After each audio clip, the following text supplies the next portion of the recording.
A renovation wave is coming to Europe, but not just any old one. This one will come in the luminous shade of green.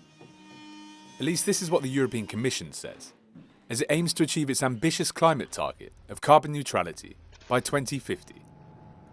The so-called green renovation wave plans to revamp 35 million inefficient buildings by 2030 in order to cut emissions and boost the continent's recovery. This strategy will also offer huge opportunities to embellish our cities and our countryside, to get people to work immediately. This is one of the areas where you can combine a long-term goal with short-term immediate results. And it has a positive effect on SMEs because they will have to do all this work of refurbishing. It has a positive effect on the quality of our housing and buildings and schools, etc. The Commission sees this project as key to meeting its climate objectives, with buildings already accounting for 40% of the energy consumed within the EU, and also making up for 36% of energy-related greenhouse gas emissions. But they say that 160,000 green jobs will be created in the construction sector by 2030.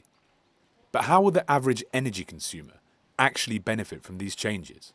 So there are two perspectives. Firstly, from the perspective of dwellers, people who live in flats, houses, buildings, the energy renovation of their housing will lead to smaller energy bills and they will benefit from it directly on a monthly basis.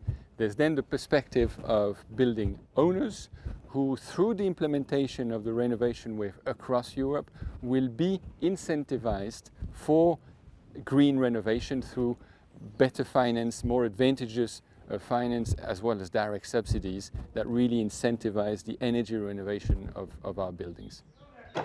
The EU wants to make it easier to access green renovation funds, which it will provide as part of the bloc's coronavirus recovery plan. But this may not be enough.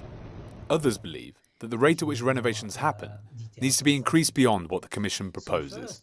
If you see the report by the European Parliament or what the science says in terms of what could be needed to really progress our climate neutrality by 2050, we need around 3% rather than 2%. So why do we have only double, not triple? The green renovation wave is only an idea at the moment, but with pandemic recovery funds in the hands of member states, it will be up to them as to whether it succeeds or not. Christopher Pitchers, Euronews, Brussels.